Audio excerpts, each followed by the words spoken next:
nkubwire kandi nkubwize ukuri, nkubwire akari ku mutima kose, ndeka nkubwire kurugutura amatwi wumve, kurugutura ibi bintu ubyumve bwa rimwe kandi bwa rimwe na rizima. Njyewe ntabwo ndi fiye, nako ntabwo ndi Isabella wifatiraga ukamugira uko ushaka kose, ukamukiniraho ukagira ute. Ibyo ngiye ntabwo wabinyikoraho John, ntabwo bishoboka. Ibintu ni bibiri, urahitamo gufata njyewe cyangwa uhitamo gufata uriya mugore, urahitamo gufata uwo mwana wewe cyangwa ufate umwana wanjye, kuko ibyo ngibyo njyewe ntabwo nabivamo pe, ntabwo nabivamo. Ariko ubundi nagatangaye umugabo nyine utinyuka gufata umugore we yabuze abana nawe yabuze, ari mu gahinda, yarangiza akajya amukiniraho bikarinda nubwo amuca inyuma akamuzana n'undi mugore. Ubundi nanjye nari mbonye uwo nsanga, ubundi si ubwo n'igiki kindi nagutegerezagaho numva gihambaye ku buryo nyine wari gukora, ku buryo nyine wari guhindura.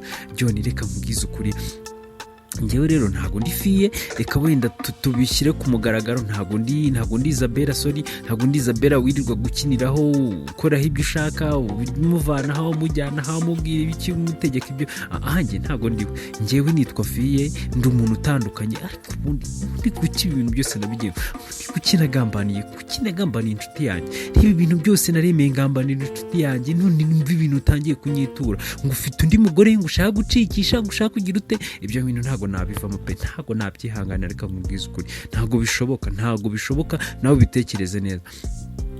John nawe ati ariko fiye, wakwibutse ko umugabo w'uriya mugore ari umugome. Uriya mugabo ni umugome cyane, uriya mugabo ni umusirikare ukomeye, uriya mugabo agenda n'imbunda yaza akakwica, akajya no kukwirega akavuga turiya muntu namuhitanye. Ati se uri kumva tutari gukina mu bikomeye, ase umunsi yaje noneho akaza kandaza. Isabella nawe atari kumbwira gukurasa, kumbwira ngo imbunda, umuntu ujya kuryamana n'umugore we, wari uyobewe ko iyo mbunda yigira, wari uyobewe ko ari umugome, wari uyobewe ko ashobora kukwica. Niba waragiye ukaryamana nawe mu gitanda igihe wajyaga kumusoma, ntabwo ibyo ngibyo wabitekerezaga. Mu gitanda igihe wajyaga kuryamana nawe, igihe mwari mwishimye mumeze neza, igihe mwari mugaramye muri mu byanyu, nta n'umwe wigeze abitekereza. Hari umwe muri mwebwe wigeze atekereza ko umugabo w'uriya mugore agira amahane? Hari umwe wigeze atekerezaga ko afite imbunda azabarasa? None umugore yasheze yashikoye ngo umugabo wanjye ngo azagira ate, ngo azanyica, ngo ibiki n'ibiki, nawe uri aho ngaho urasaze, ngo ibiki n'ibiki. Ibyo ngibyo njye ntabwo mbyitayeho. Urahitamo kugenda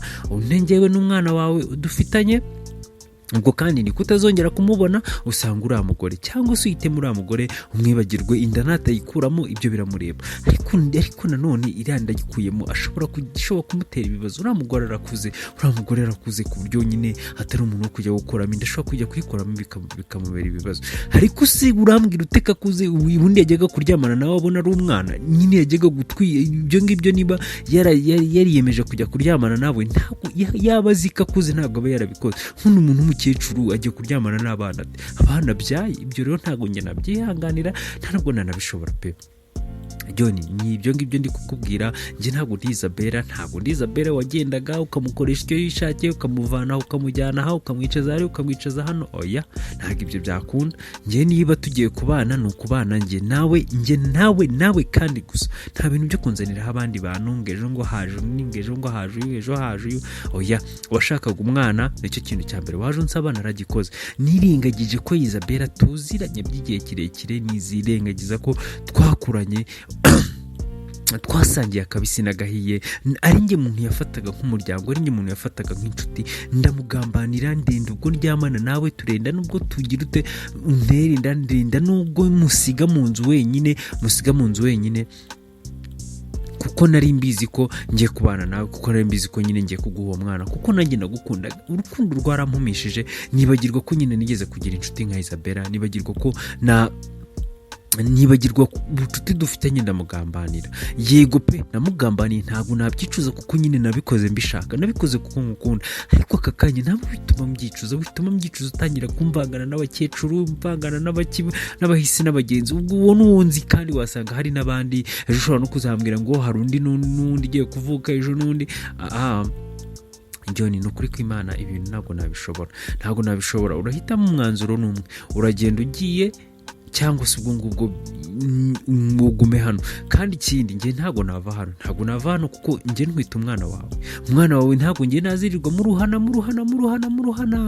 ahubwo iyi nzu uhura yisohokamo. John nawe tari ku iyi nzu ntabwo ari yanjye njyenyine, inzu wibuka ko nta n'uruhare runini rwanjye njyenyine rurimo, kuko ino nzu nayisezeranye na Isabella. Urabyibuka ko nasezeranye na Isabella, urabizi ko 1/2 cy'umutungo wanjye wose awufiteho uruhare. Yego uyu n'umwana wawe nawe afiteho uruhare, nako n'umwana wanjye nawe afiteho uruhare, ariko wibuka ko uruhare runini nawe na Isabella arufitemo. Nuko Isabella nyine ari umuntu nyine uri aho ngaho utuje utamenya ibye, ariko ubu ngubu n'aka kanya ashatse yaza twese akanadusohora muri ino nzu. Kandi ndatekereza ko ndabizi neza ko baraje no kugabanya imitungo. Ndabizi ko ino nzu iri mu bintu bya mbere Isabella yaba agomba gusigara. Rero nanjye nubwo turi muri ino nzu, ariko ntubyibagirwe ko ino nzu ari ya Isabella. Noneho Ntuzafi aramuga ati ese ubundi urategereje iki? Uzakomeza uyiti ya Isabella ubundi wagiye gukora divorce nawe mukajya mu murenge mukaka gatanya bikarangira. Ibi bintu nk'ibi ngibi tukabivamo, tukagerageza uburyo twubaka urugo. Nta bintu by'akavuyo, nta bintu bya Isabella bizemo, nta bintu by'uwo mukecuru bijemo, nta bintu by'ibibazo bihoraho.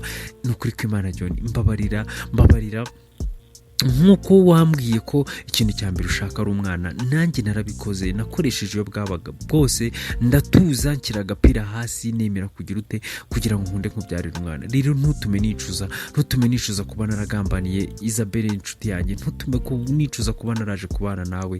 Mbabarira ntutume mbyicuza.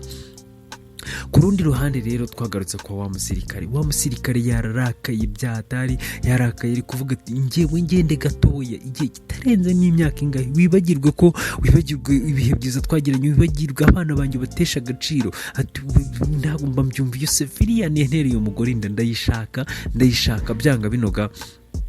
Njye nayo tugomba kwikirana kuko ibi ngibi ntabwo byashoboka. Uratwite gutya nkaza ukansenyera ugashinyika nta n'isoni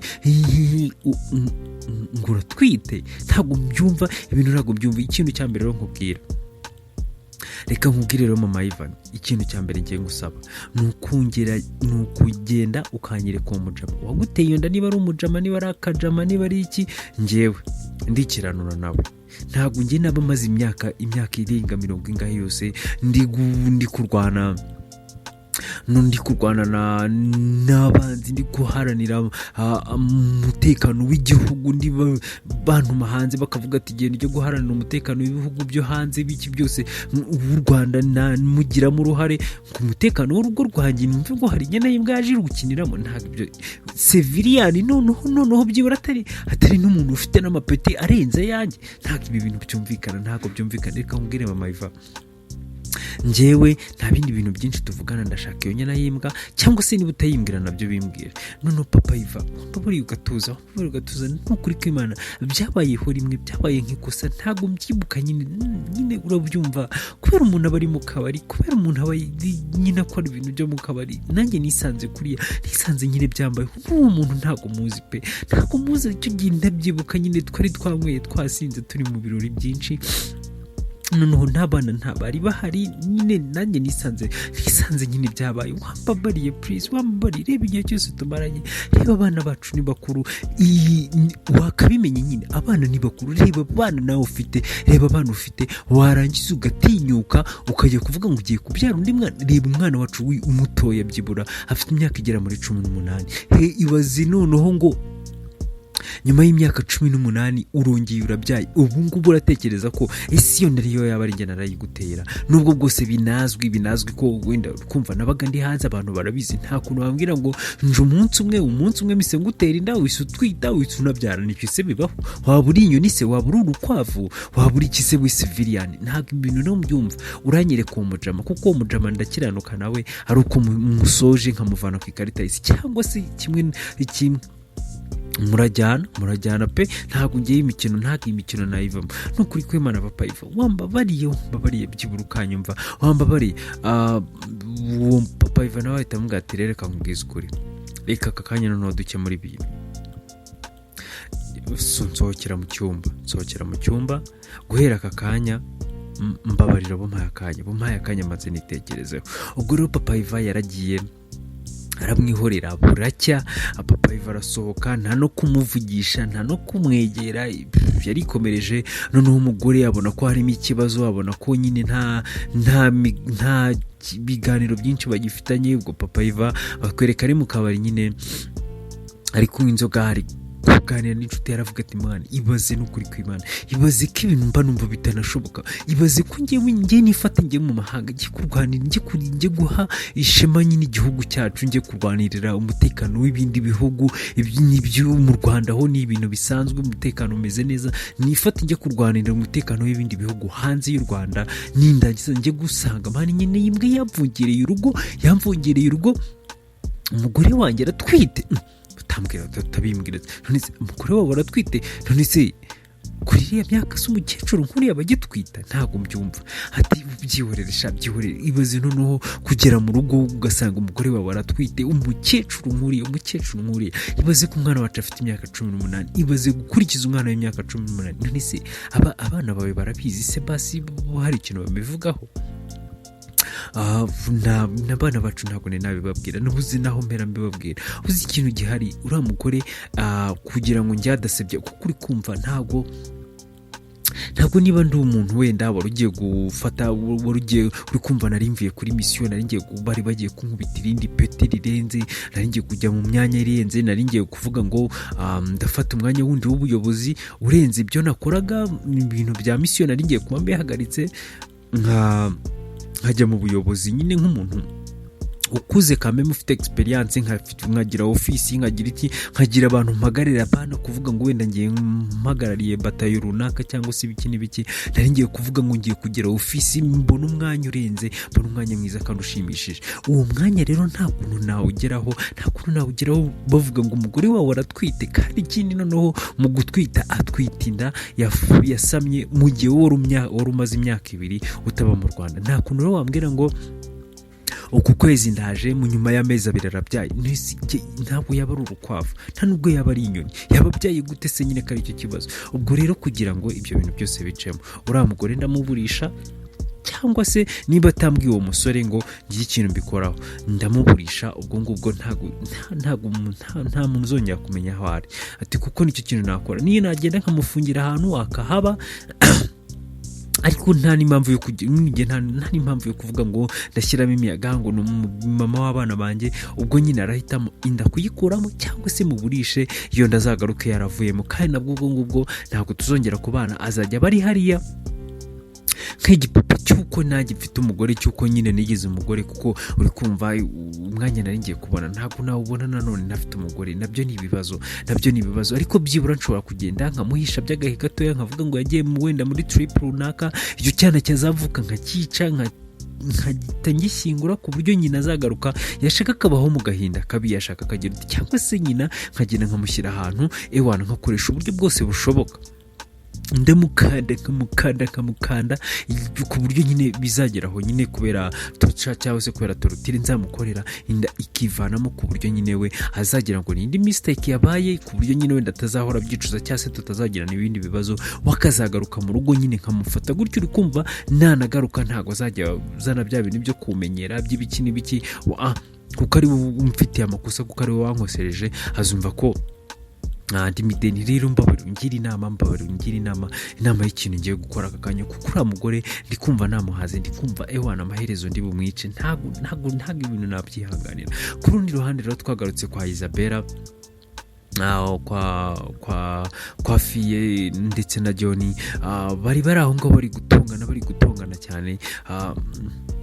bagiye bumva hari umuntu uhamagaye Johnny, aramuhamagara amubwira ati se Johnny bimeze bite amakuru yawe ko tuburanye. noneho Johnny aravuga ati meze neza mwana, nta kibazo, ndahumeka, ndikumva nta kibazo pe. aravuga ati se umugore wawe ko namubonye mu bitaro byagenze bite? ko namubonye mu bitaro kandi simba kubone. noneho John aravuga ati njyewe se reka umugore wanjye se wowe mugore wanjye ko turi kumwe. aravuga ati mwana Isabella namubonye mu bitaro, ahubwo byagenze bite? numvaga bavuga ngo umugore ngo wiyahuye, ngo bakamuzana ngo ibiki n'ibiki. ati njye ntabwo mbizi, ati rero umugore wawe ubwo niba mutakibana ati ubwo wasanga ari bo bavugaga wiyahuye. Noneho John aravuga ati yiyahura se Isabelle yiyahuye? Ati rwose nabyumvisha bavuga ngo umugore yiyahuye bamuvana mu mazi kandi ngo uwo mugore noneho baje gupima kwa muganga ngo basanga yaranatwite. Ubwo rero ngo ashobora kuba yarabonye atwite akabona sinzi ibibazo. Namvaga ibintu byinshi nyine, ariko kuko numvaga nyine natekereje ndavuga se uyu mugore kunzi ko John babana, kunzi ko bimeze bitya nuko nigeze kumukubita akajisho, nahise nkubita kuri iyo nkuru. Rero ndavuga ati wasanga ari we nyine. Ati si burya ntabwo ari we, ntabwo byashoboka Isabelle ndayavuyemo, ntabwo yaba atwite. Noneho uwo mujama aramubwira ati ariko rero nubwo uri kubivuga gutyo njye namubonye kandi namubonanye na Eme niwe wari wamuzanye. Ati ubwo rero byanga binoga ukurikirana umenye amakuru. Noneho nuza John aravuga ati ndaza kubaza numve. Ahita ahamagara Eme yavana telefone aramubwira ati bimeze bite amakuru. Eme nawe aramubwira ati ni sawa. Ati none se umuntu numvisha ngo Isabelle ngo bimeze bitya na bitya.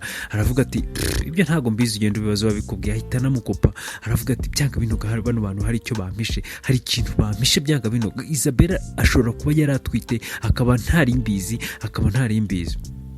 Noneho akivuga gutyo nyine ntuza Fiya itaza aravuga ati uvuze ngo rero nta kundi amatsiko usigaranye yaje asirutse gukurikirana kandi gace ko butaha. Ese mama Iva biraza kugenda bite? Ese ntuza John namenya ko uwo musirikare yaje biraza kugenda bite? Ese namenya ko Isabelle yaratwite n'ibintu byose yamukoreye amutwitiye umwana biraza kugenda gute? Ntakunda amatsiko usigaranye yaje asirutse gukurikirana kandi gace ko butaha. Murakoze, mukomeze kugira ibihe byiza. Wowe kora subscribe, koresha ya comment, tujye duhora tubana umunsi ku munsi.